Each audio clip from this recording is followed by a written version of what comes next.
تشریف فرمای امیر آذرفر به لشکر 64 پیاده رو غیر مقدم عرض نموده.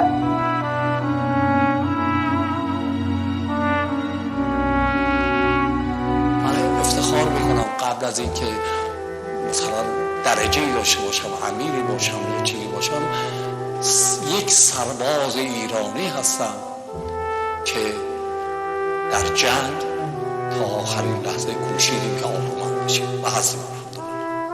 چو ایران نباشد من مباد، بدین گونه بر زندگی خودم مباد.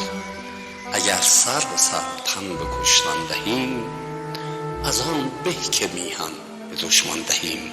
دریغ است ایران که ویران شود، کنام پلنگان شیران شود.